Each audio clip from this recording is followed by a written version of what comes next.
Two legendary NFL players who treat the field as their personal war zone.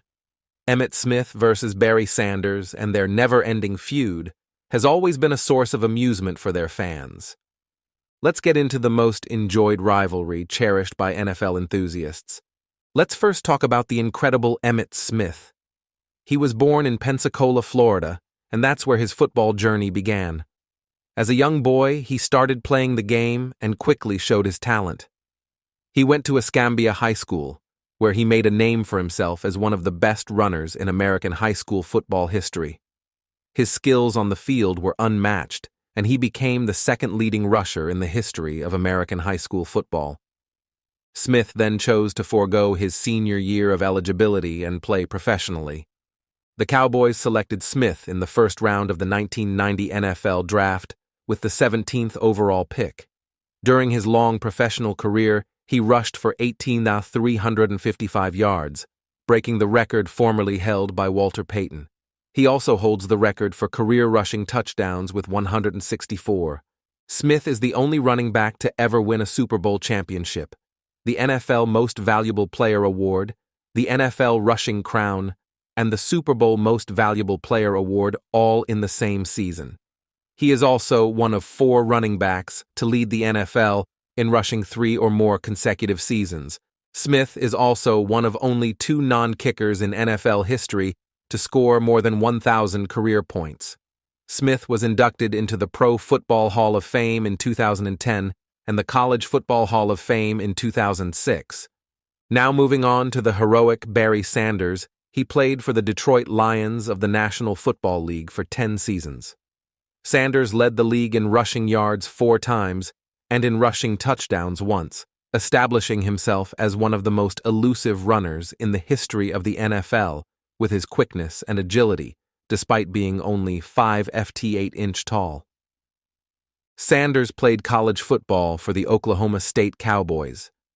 As a junior in 1988, he compiled what is widely considered the greatest individual season by a running back in college football history, rushing for 2,628 yards and 37 touchdowns in 11 games.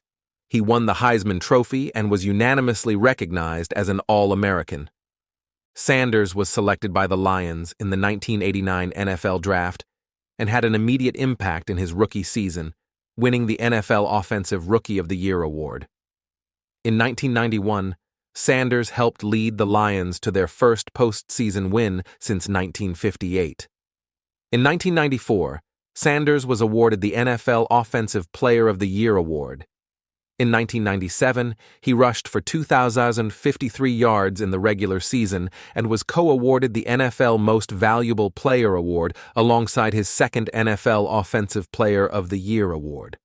While still performing at a high level, Sanders unexpectedly retired from professional football in 1999 at the age of 31, and 1,457 yards short of breaking the NFL's then all-time rushing record held by Walter Payton.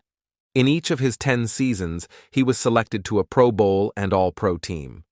The Lions retired Sanders' number 20 jersey on November 25, 2004, and he was inducted into the Pro Football Hall of Fame 3 months prior. A year later, Sanders was inducted into the Oklahoma Sports Hall of Fame with former college teammate Thurman Thomas. In 2007, he was ranked by NFL Network's NFL Top 10 series as the most elusive runner in NFL history and was placed number 1 on the list of the greatest players never to play in a Super Bowl. While Barry Sanders and Emmitt Smith never engaged in a direct on-field rivalry, their careers ran in parallel, sparking comparisons and debates among fans. Smith and Sanders were each legendary in their own right. Both are among the top 3 rushers of all time, both hold their share of NFL records, both have been voted the NFL's most valuable player, and both were electrifying runners. Both were 2 incredible football players. They were famous for running with the ball like lightning on the field. Both of them are considered some of the best runners in the history of the game. They each have their names etched in NFL history books. Despite the many similarities between them, Emmitt Smith and Barry Sanders were also very different from each other in various ways. Emmitt Smith played as a running back for the Dallas Cowboys and was known for his durability and longevity in the NFL. He holds the NFL record for career rushing yards with 18,255 yards. He is famous for his vision, patience, and ability to find running lanes. He had 11 seasons of over 1,000 rushing yards. Barry Sanders is renowned for his electrifying playing style and elusive running ability. He retired with 15,269 career rushing yards, despite playing fewer seasons than Smith.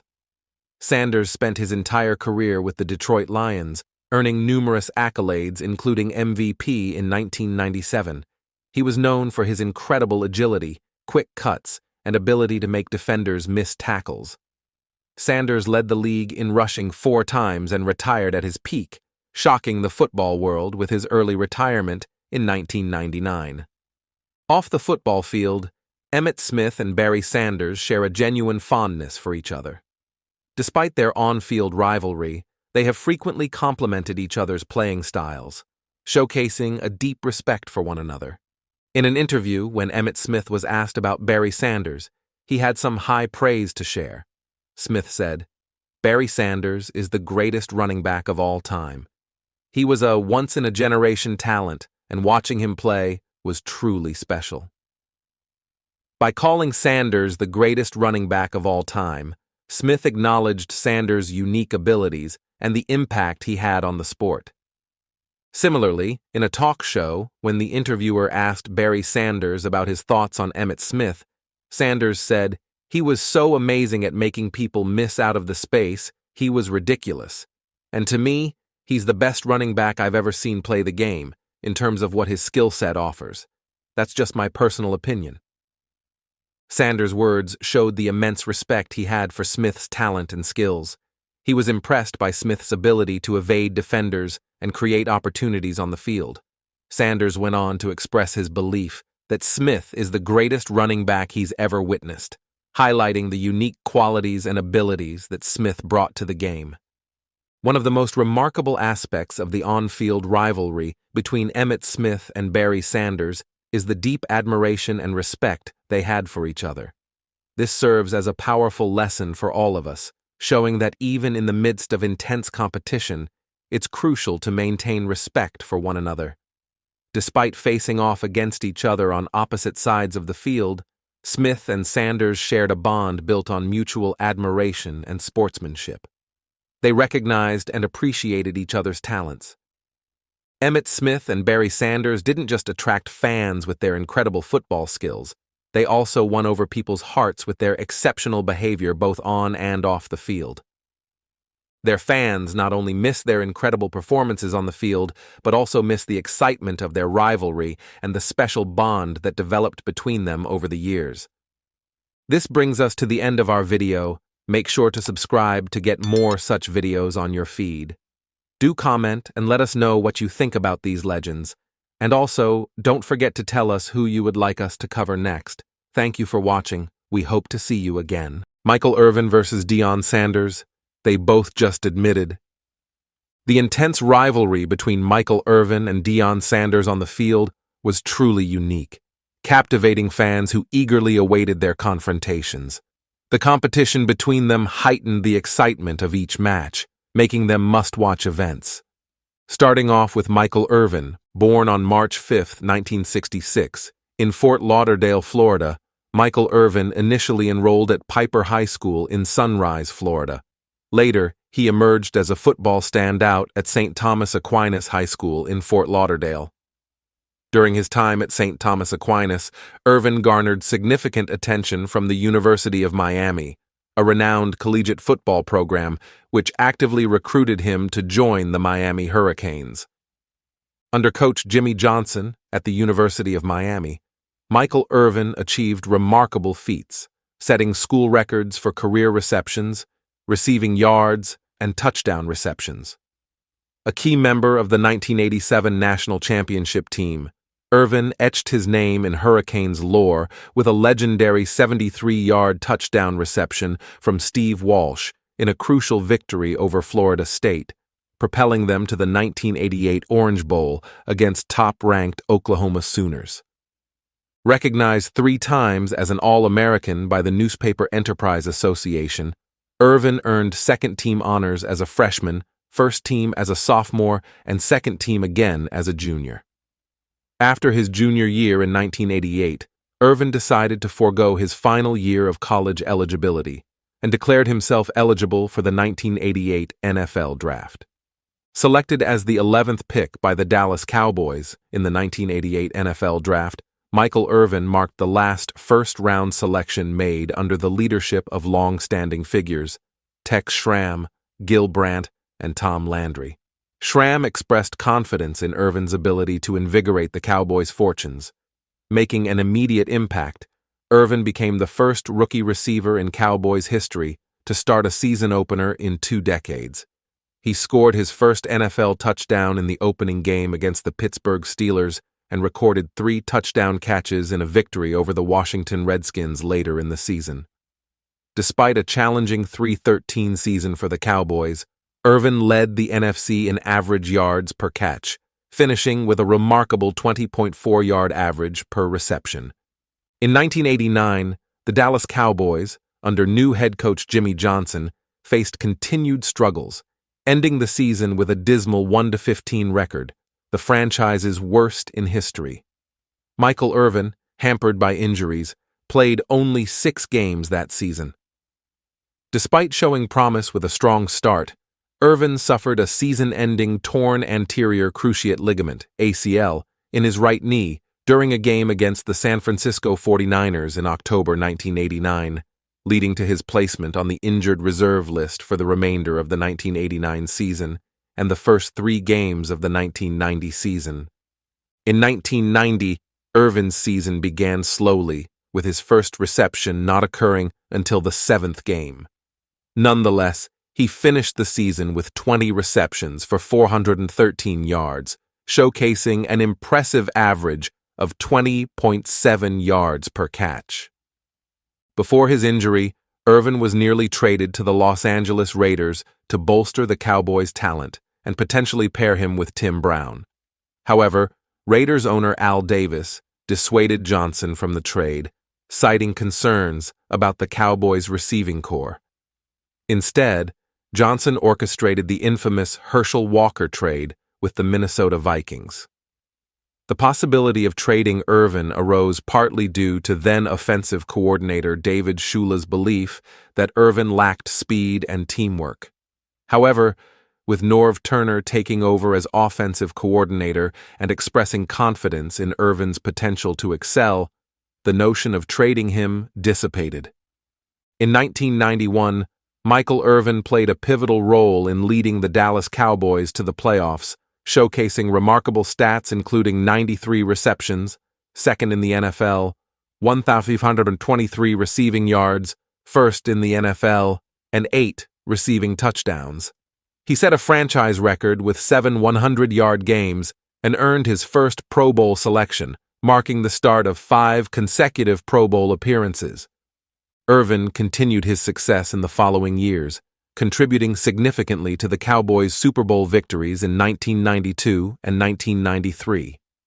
Despite the Cowboys' loss in the NFC Championship game in 1994, Irvin delivered an outstanding performance with 12 catches, setting an NFC Championship record for receiving yards. In Super Bowl XLVI, 1993, Irvin shone brightly with 7 catches for 114 yards and 2 touchdowns, achieving a Super Bowl record for the fastest pair of touchdowns. He also set a record as the second player to score 2 touchdowns in 1 quarter of a Super Bowl. His pinnacle season came in 1995, setting franchise records for receptions and receiving yards while scoring 10 touchdowns and achieving an NFL record with 11 games of over 100 receiving yards. Irvin's exceptional performance in the NFC Championship game against the Green Bay Packers propelled the Cowboys to their 3rd Super Bowl win in 4 seasons. Irvin retired in May 2000 due to a career-ending cervical spine injury sustained during the 1999 season. He was the last player coached by Tom Landry to retire from the NFL. Landry passed away shortly after Irvin's injury, but before his retirement announcement, marking the end of an era for the Cowboys. Moving on to the rival Deion Sanders, born on August 9, 1967, in Fort Myers, Florida. Deion Sanders attended North Fort Myers High School, where he excelled as a multi-sport athlete in football, basketball, and baseball. He garnered recognition as a Letterman and All-State honoree in all three sports. In 1985, Sanders was named to the Florida High School Association All-Century Team, acknowledging him as one of the top 33 players in the state's 100-year high school football history. Despite being selected by the Kansas City Royals in the 6th round of the 1985 Major League Baseball draft, Sanders opted not to sign with the team. Deion Sanders, while attending Florida State University, showcased exceptional talent across football, baseball, and track. He was a standout cornerback for the Seminoles football team, earning accolades such as being named a two-time consensus All-American and winning the Jim Thorpe Award in 1988. Sanders was also renowned for his punt return skills, leading the nation in punt return average in 1988 and setting a school record for career punt return yards. Notably, his interception with 5 seconds left secured a victory over Auburn in the 1989 Sugar Bowl. Deion Sanders, known for his exceptional speed and athleticism, was selected as the 5th overall pick by the Atlanta Falcons in the 1989 NFL Draft. During his tenure with the Falcons until 1993, he showcased his versatility by excelling in multiple positions, including cornerback and kick returner. In 1992, Sanders led the league in kickoff return yards and return touchdowns. He also made headlines for his attempt to play both a Falcons football game and a Braves baseball game on the same day. In 1994, Sanders joined the San Francisco 49ers, where he enjoyed one of his best seasons, earning the NFL Defensive Player of the Year award and winning Super Bowl XXIX. His remarkable performance included setting records for interception return yardage and becoming the first player to return 2 interceptions for gains of at least 90 yards in NFL history. Sanders then signed with the Dallas Cowboys in 1995, contributing to their Super Bowl XXX victory and earning Pro Bowl selections in each of his 4 seasons with the team. He later played for the Washington Redskins in 2000, the Baltimore Ravens in 2004 and 2005, and ultimately retired in 2006 after a storied career marked by numerous accolades and memorable moments. Now moving on to the competition between the two, Irvin and Sanders often faced each other when Irvin's Dallas Cowboys played against Sanders' teams, such as the Atlanta Falcons, San Francisco 49ers, and Dallas Cowboys. Their matchups were always highly anticipated due to their status as 2 of the league's premier players at their respective positions. Both Irvin and Sanders were known for their confidence. Their on-field battles included attempts to outwit each other mentally, adding an extra layer of intensity to their matchups. In games between their teams, Irvin and Sanders would often make big plays that swung the momentum in favor of their respective teams. Whether it was Irvin making a crucial catch in traffic or Sanders making a game-changing interception, their impact on the outcome of games was significant. Despite their on-field rivalry, Irvin and Sanders always showed respect for each other's talents. They recognized each other as elite competitors and often exchanged compliments and gestures of sportsmanship before, during, and after their matchups. The on-field rivalry between Irvin and Sanders illustrates that sports is more than just the game itself. These rivalries add intensity and excitement to the sport, making it compelling and enjoyable for fans to watch. And if this video was enjoyable for you to watch, make sure to subscribe. Also do comment and let us know who you want us to cover next. See you next time. Bye. Fans are always on the edge of their seats when it comes to the intense rivalry between Randall Cunningham and Lawrence Taylor, making it one of their top favorite aspects after the game itself. Beginning with Randall Cunningham. Randall Cunningham was born in Santa Barbara, California in 1963 and graduated from Santa Barbara High School in 1981. During his senior year, he guided his team to a league title and the CIF finals.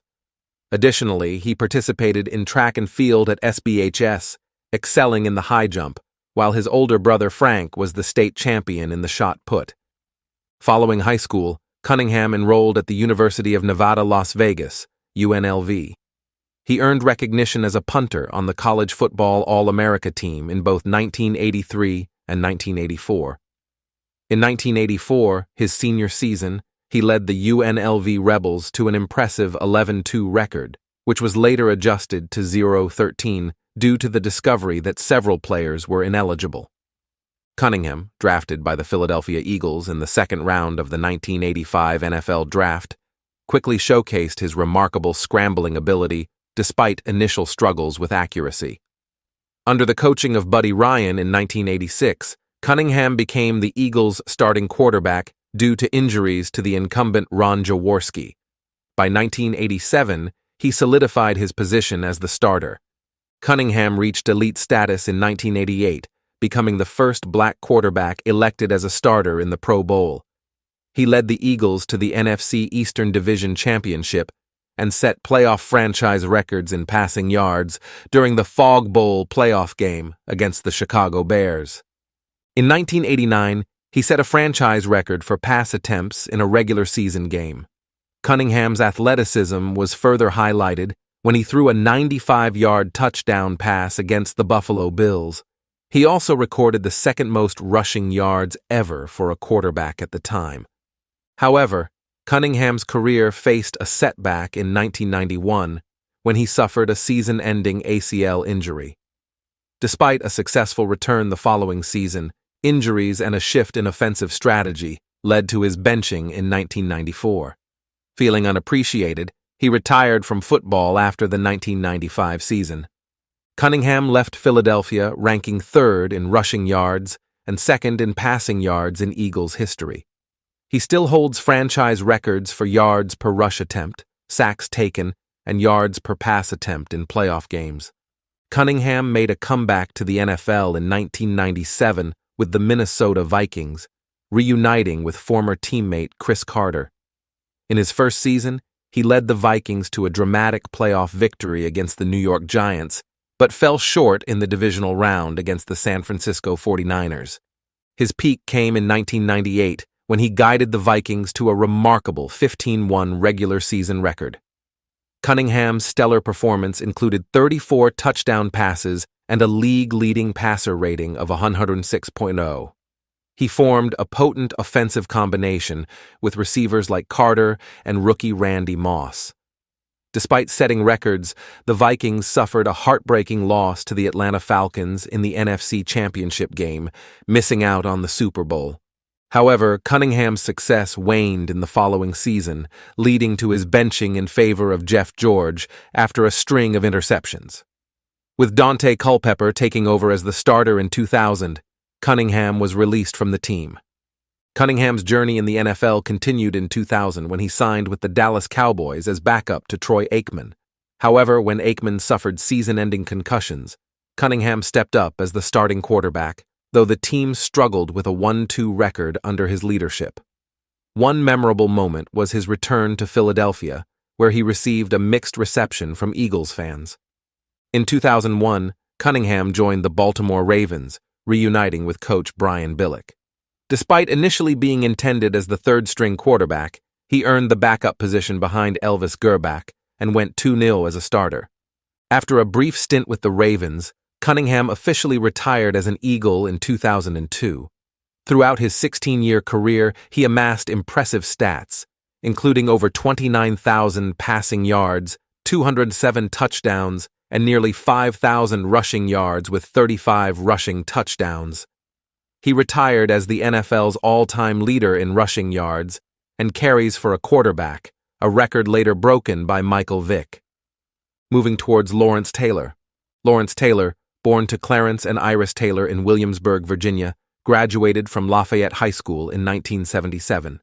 He then attended the University of North Carolina at Chapel Hill, where he initially played as a defensive lineman before transitioning to linebacker in 1979. Taylor's standout performance in his final collegiate year in 1980, which included 16 sacks and numerous defensive records, earned him recognition as a consensus first-team All-American and the Atlantic Coast Conference Player of the Year.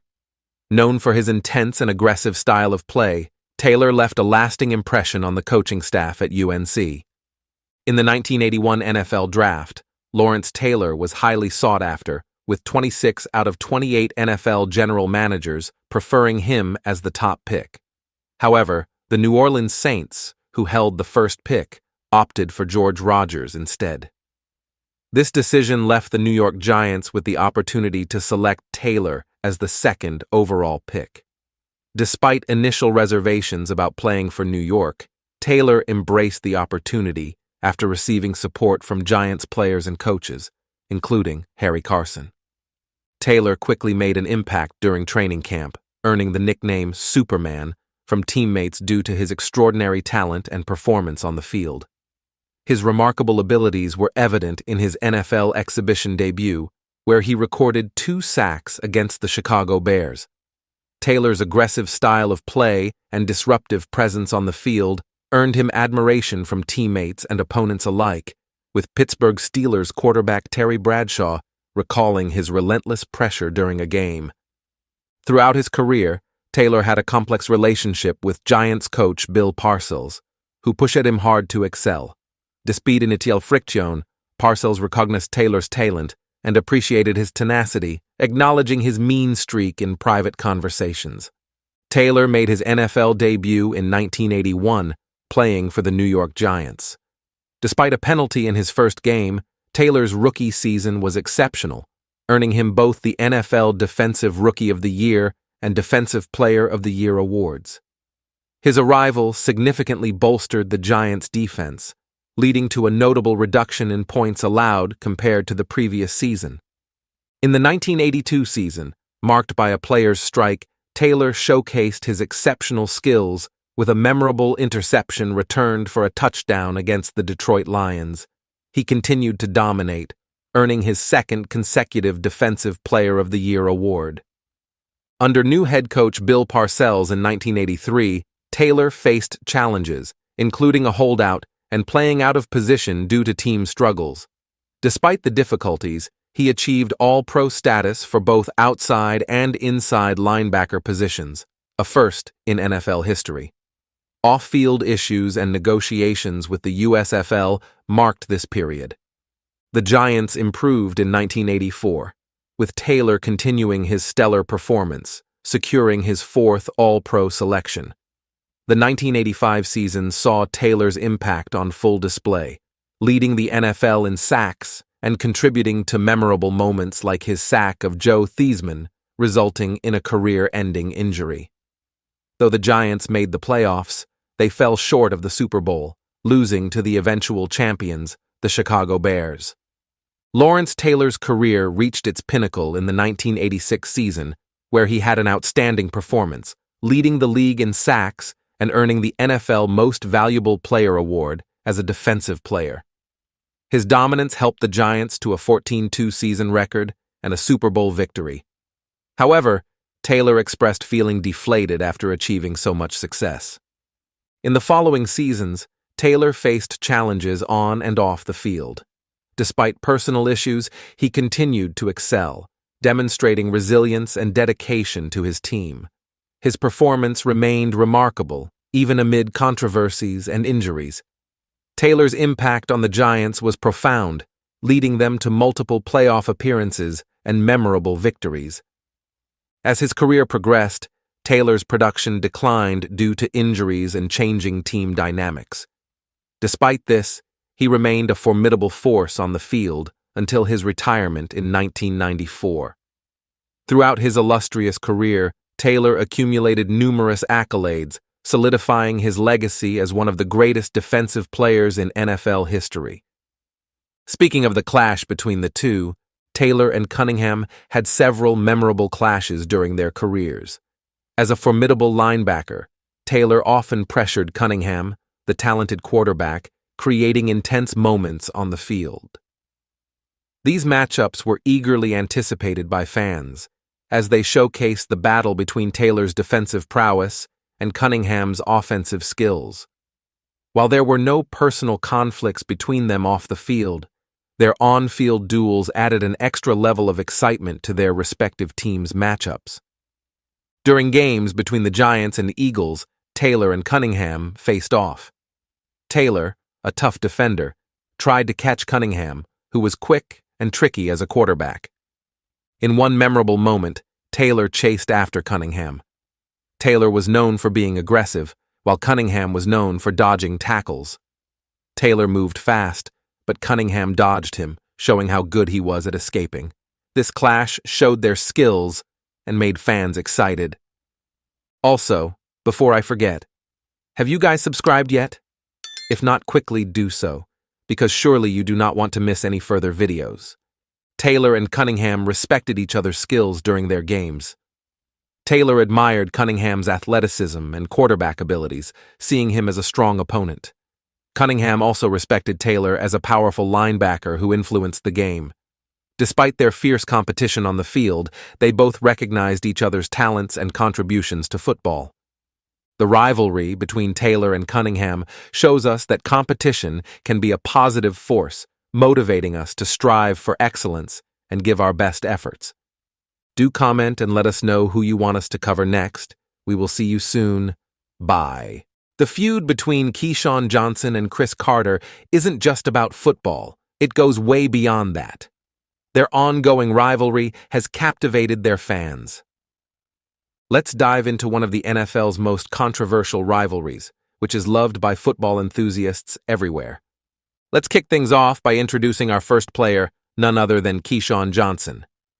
In 1996, the New York Jets chose him as the top pick in the NFL draft. This made him just the third wide receiver ever to be picked first overall. His skills were on full display during a crucial playoff game in 1998 against the Jacksonville Jaguars. He showed how good he was at both offense and defense, making a big impact for his team. On April 12, 2000, Johnson got traded to the Tampa Bay Buccaneers. The Jets got 2 first-round draft picks in exchange. Then, he signed a big contract with the Buccaneers. It was worth $56 million and lasted for 8 years. This made him one of the highest-paid wide receivers in the NFL. In 2002, Johnson had a huge win with the Tampa Bay Buccaneers in the Super Bowl. Their new head coach, John Gruden, led the team to victory. Johnson had an amazing season, doing really well in both the regular season and the playoffs. His stats showed just how good he was on the field. But then, on March 19, 2004, Johnson got traded to the Dallas Cowboys for Joey Galloway. Even though he played well for the Cowboys, things changed in 2006. They let him go to make space for Terrell Owens. After leaving the Cowboys, Johnson found a new home with the Carolina Panthers in March 2006.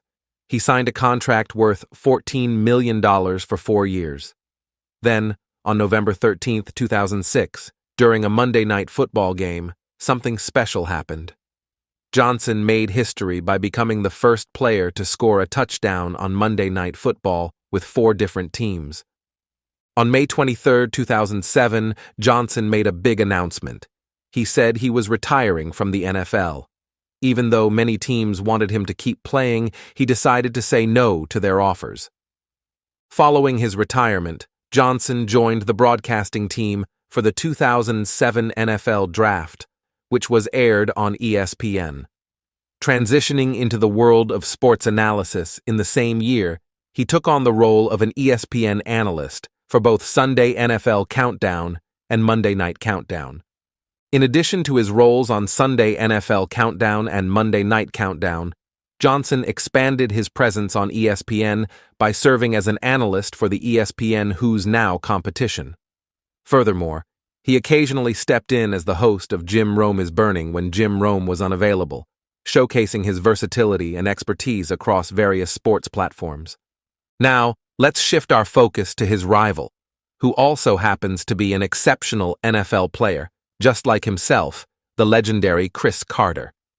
Cris Carter started his NFL journey when the Philadelphia Eagles drafted him in the 4th round of the 1987 supplemental draft. but his first year in the league was a bit quiet. He only caught 5 passes totaling 84 yards and scored 2 touchdowns. Even though he had some tough times like dealing with substance abuse, Cris Carter didn't let that stop him. He became a big star with the Minnesota Vikings, showing off how great he was at catching passes. Some of the best parts of his career were when he played in the Pro Bowl several times and when he led the league in touchdowns. In 1995, he had an amazing season where he broke records for catching the most passes and scoring the most touchdowns. After leaving the Vikings, Carter spent the spring of 2002 looking for a team. Even though he chatted with teams like the Rams, Browns, and Dolphins, Cris Carter couldn't work out a deal with them. Instead, he became an analyst for HBO's Inside the NFL on May 21st. He talked about football on TV until October 21st. But then, the Miami Dolphins needed help with their injured receivers. So, they convinced Carter to come out of retirement and play for them. Living in Boca Raton, Cris Carter started playing for the Dolphins in his first game at Lambeau Field in Week 9. He seemed a bit rusty, catching only 3 passes for 31 yards and fumbling once. Then, he had to go to the hospital for a kidney problem and couldn't play for the next 4 weeks. Carter came back in Week 14 but had a hard time getting back into the Dolphins lineup. But in Week 15, things looked up when he caught an amazing one-handed touchdown pass as they beat the Raiders 23-17. However, in the next game against the Vikings, he dropped a pass in the end zone that would have been a touchdown for Miami. They ended up losing that game and the next one against the Patriots, missing the playoffs. Even though he played well for the number of games he was in, he decided to retire after the season. Carter made a huge impact on football, retiring as one of the best receivers the NFL has ever seen. He caught more than 1,100 passes during his career and scored an amazing 130 touchdowns. This made sure everyone knew he was one of the greatest players in the league. Carter's greatness extended beyond the field, too. He received many honors, like being picked for the NFL 1990s All-Decade Team and making it to the final rounds for the Pro Football Hall of Fame. His amazing hands also got him recognized as the #1 wide receiver with the best hands on the NFL Network's list. Following his retirement, Carter took on various roles in the sports world. He co-hosted HBO's Inside the NFL and served as an NFL analyst for Yahoo Sports and ESPN. Additionally, he became part of the faculty and coaching staff at St. Thomas Aquinas High School, where his son played as a wide receiver in 2008. Carter is the founder of Cris Carter's FAST program, a sports training center located in South Florida. Beyond his athletic pursuits, he is also ordained as a minister. Furthermore, Carter made an appearance in the 2005 sports video game NFL Street 2, portraying a wide receiver for the NFL Gridiron Legends team, alongside former teammate Joey Browner and other notable NFL figures. Carter was also chosen to be a coach for a team in the 2015 Pro Bowl, along with former Dallas Cowboys wide receiver Michael Irvin. Now, shifting our focus to the feud between Cris Carter and Keyshawn Johnson. Keyshawn Johnson and Cris Carter have had their fair share of controversial media interactions over the years.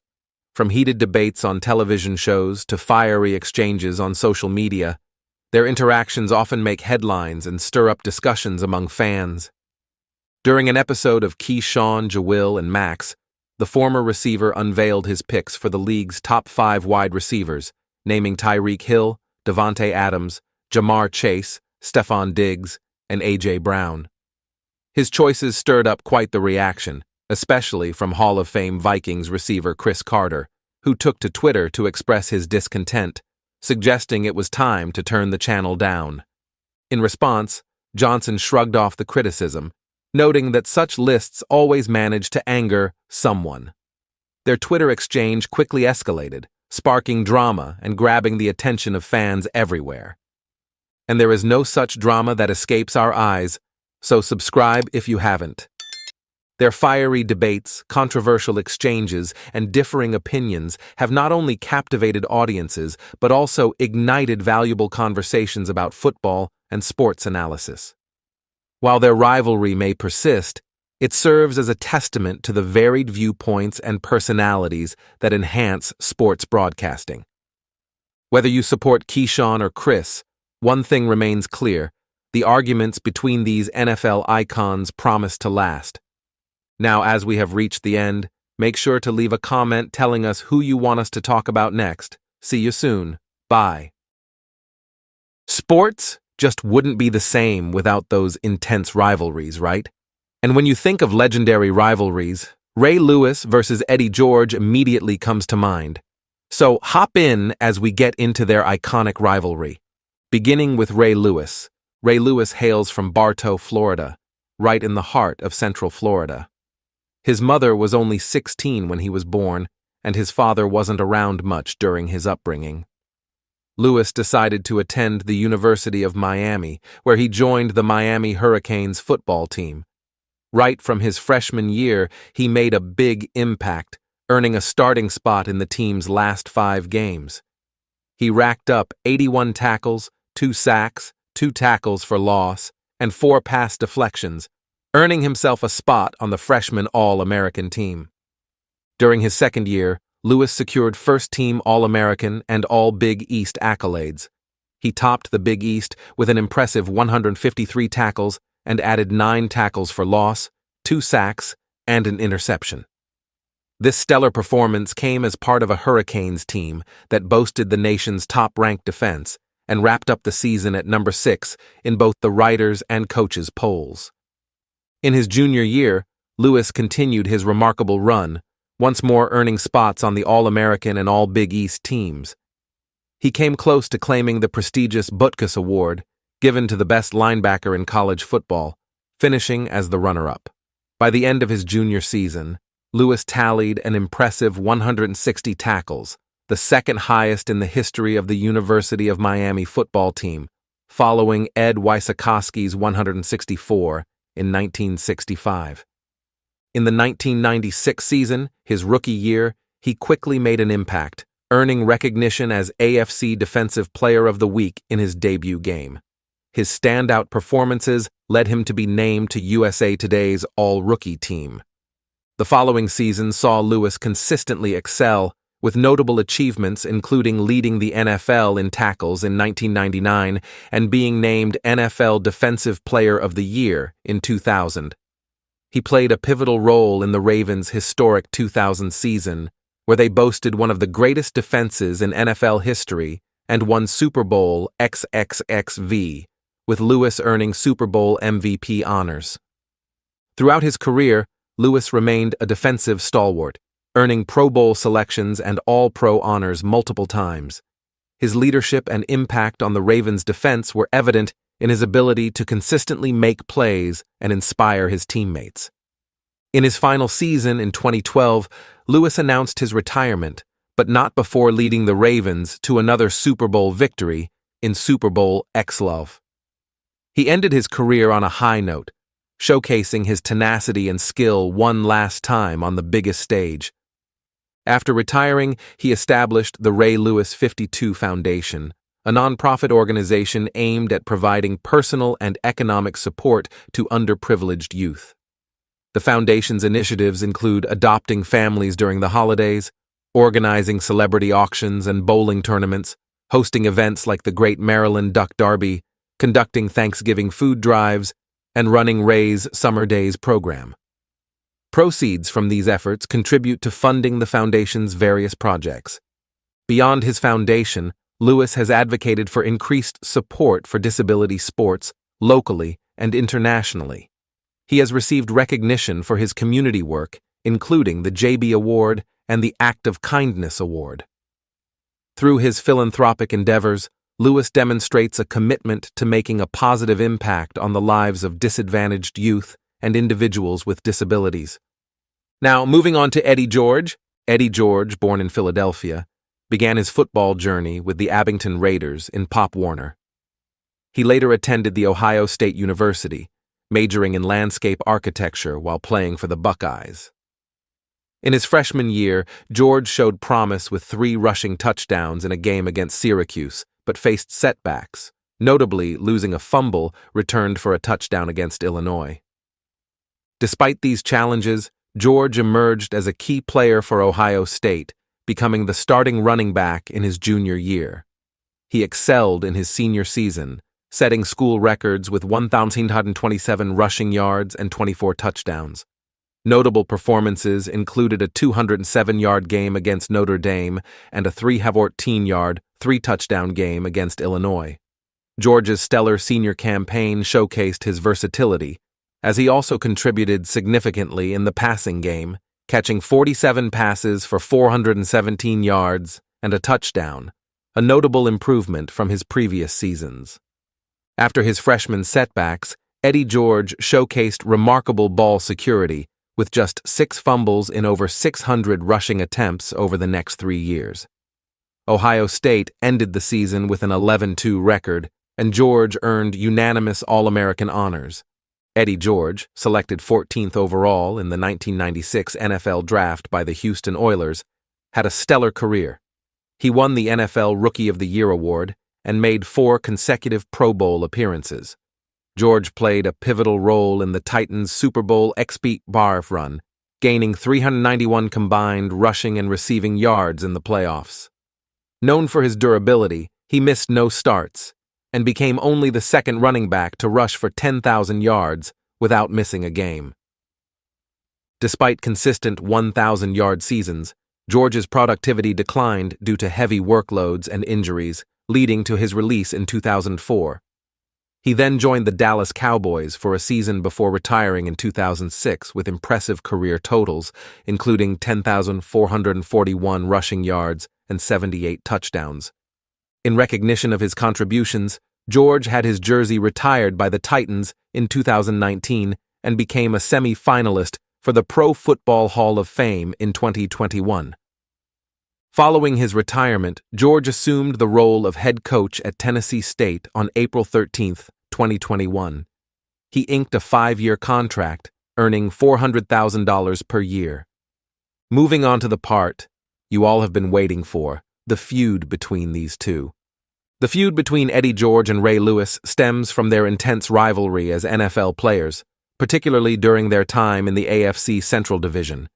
George, a running back for the Tennessee Titans, and Lewis, a linebacker for the Baltimore Ravens, faced off numerous times on the field, creating a competitive atmosphere between them. Whenever the Titans and Ravens met on the gridiron, the matchup between George and Lewis always drew attention due to their competitive nature and contrasting playing styles. George was known for his powerful running game, while Lewis was renowned for his ferocious tackling and leadership on defense. One of the most memorable clashes between George and Lewis occurred during the 2000 AFC Divisional Playoff game. The Titans and Ravens met in a hard-fought battle, with Lewis's Ravens ultimately emerging victorious. This game further intensified the rivalry between the two players and their respective teams. Eddie George and Lewis were more than just rivals on the field. Their friendship blossomed long after they retired, showing that true bonds can endure beyond the game. Lewis has spoken about George in various interviews and contexts over the years, often acknowledging him as a formidable opponent and a player deserving of respect. In several interviews, Lewis has praised George's talent, work ethic, and competitiveness on the field. He has acknowledged the challenges George presented as a running back and the impact he had on their matchups during their respective careers. George, too, has acknowledged Lewis's talent, intensity, and impact on the game. He also has discussed their on-field battles and the challenges of facing off against Lewis and the Ravens' defense during his playing career. Also, before I forget, have you subscribed yet? If not, quickly do so now, because who wants to miss such videos? Anyways, back on the track, George and Lewis are both regarded as legends of the game and were inducted into the Pro Football Hall of Fame for their outstanding contributions to the sport. Their rivalry remains a memorable chapter in NFL history, showcasing the intensity and passion of professional football at its highest level. Their rivalry serves as a lesson about professionalism in the realm of sports. It shows that despite intense competition, the fundamental value of respect must always prevail. Now, as we have reached the end, Make sure to leave a comment telling us who you want us to talk about next. See you soon. Bye. The rivalry between Deion Sanders and Jerry Rice is widely regarded as one of the most epic in the history of sports. Their intense competition heightened every encounter on the field, making each showdown 10 times more electrifying. Let's dive into their one-of-a-kind feud. Starting off strong with Deion Sanders, born on August 9, 1967, in Fort Myers, Florida, Deion Sanders experienced early family challenges, with his parents divorcing when he was just 2 years old. Raised by his mother and stepfather, Willie Knight, Sanders found guidance and support in his upbringing. Excelling in multiple sports, including football, basketball, and baseball, he became a standout athlete at North Fort Myers High School, earning recognition as a letterman and all-state honoree. In 1985, he secured a place on the prestigious Florida High School Association All-Century team, a testament to his exceptional talent in football. Despite being selected by the Kansas City Royals in the 6th round of the 1985 Major League Baseball draft, Sanders opted not to sign with the team, paving the way for his journey into football greatness. At Florida State University, Deion Sanders showcased his extraordinary athleticism across multiple sports, including football, baseball, and track. Under the guidance of legendary coach Bobby Bowden, Sanders excelled as a versatile athlete. He earned numerous accolades, including being named a third-team All-American in football in 1986 and achieving consensus All-American status as a cornerback in both 1987 and 1988. Sanders' exceptional play on the field included intercepting 14 passes during his college career, setting records, and winning awards such as the Jim Thorpe Award in 1988. Sanders' impact extended beyond football. He also made significant contributions to Florida State's baseball team, displaying a .331 batting average in 1986 and showcasing his speed with 27 stolen bases in 1987. In a remarkable display of athleticism, Sanders participated in both baseball and track events on the same day, exemplifying his versatility and dedication to his craft. His achievements at Florida State were celebrated with the retirement of his number 2 jersey in 1995. Throughout his college career, Sanders left an indelible mark on Florida State University, earning praise from Coach Bowden as the benchmark for athletic ability. His legacy includes not only his remarkable performances on the football field, but also his contributions to baseball and track, solidifying his status as one of the most versatile athletes in collegiate history. During his 9-year part-time baseball career, Deion Sanders played outfield for 4 different teams, including the New York Yankees, Atlanta Braves, Cincinnati Reds, and San Francisco Giants. Despite being drafted by the Kansas City Royals in 1985, Sanders didn't sign with them. Instead, he joined the Yankees after being selected in the 30th round of the 1988 MLB draft. His tenure with the Yankees began with controversy when he requested a single-digit jersey number, which offended some veteran players. Sanders made his MLB debut in 1989 and made history by hitting a home run and scoring a touchdown in the same week, a feat never before accomplished. He became known for his exceptional speed and athleticism, particularly during his time with the Braves, where he played a key role in their postseason run in 1991. Sanders' baseball career was marked by his ability to balance it with his football commitments. Despite facing criticism for his approach to the game, he maintained his status as one of the most versatile athletes in sports history. Sanders' baseball journey continued with stints at the Cincinnati Reds and San Francisco Giants, where he made notable contributions before eventually retiring from the sport. In professional football, Sanders' career was equally illustrious. Drafted by the Atlanta Falcons in 1989, he quickly made an impact with his remarkable speed and playmaking abilities. He later joined the San Francisco 49ers, where he won the NFL Defensive Player of the Year award in 1994 and earned his first Super Bowl ring. Sanders continued his success with the Dallas Cowboys, helping them secure another Super Bowl victory in 1995.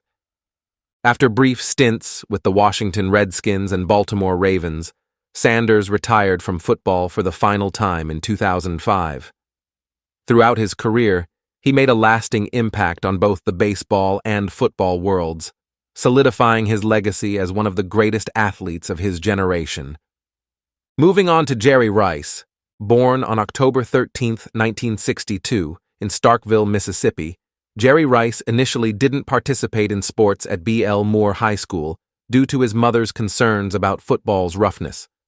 However, after catching the attention of the school's football coach with his impressive speed, Rice joined the team as a sophomore, eventually excelling in multiple positions, with wide receiver being his forte.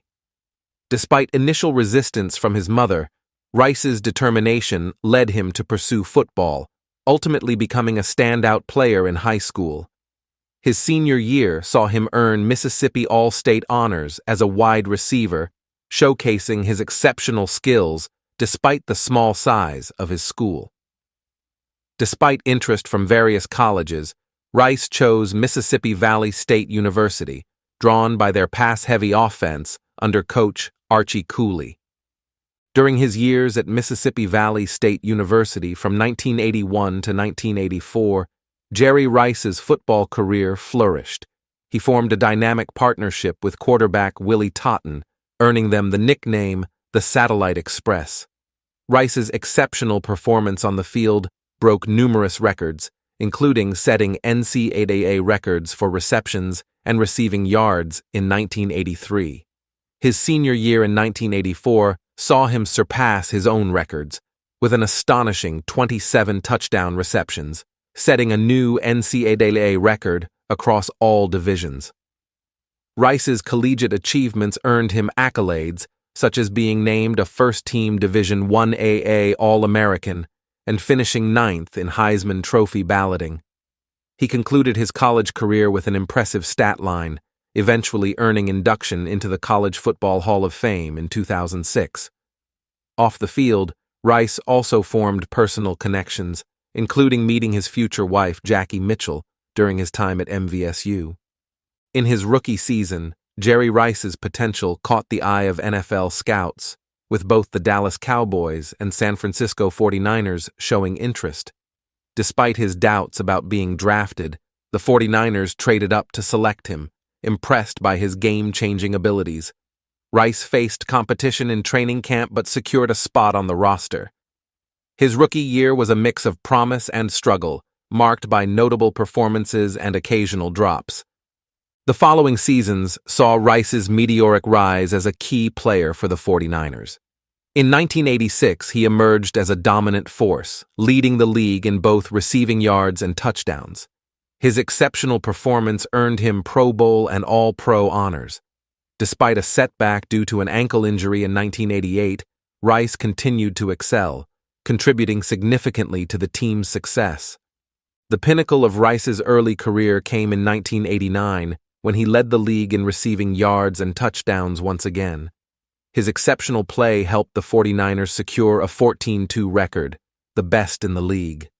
Rice's impact was evident in the postseason, particularly in Super Bowl XXII, where he delivered a standout performance, solidifying his status as one of the game's greatest wide receivers. In the 1990 season, Jerry Rice showcased his dominance with impressive performances, including a career-best 5-touchdown game against the Atlanta Falcons. He led the league in receptions, receiving yards, and touchdowns, becoming the first player to achieve this in the Super Bowl era. Despite his stellar play, the 49ers fell short of a Super Bowl appearance. The following seasons saw Rice continue to excel, even amidst changes in quarterback and teammates.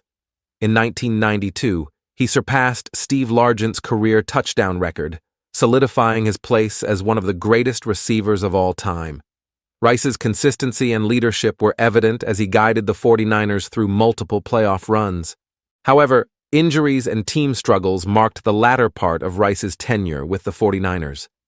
Despite facing setbacks, including a significant knee injury in 1997, Rice remained resilient, returning to the field and contributing to the team's success.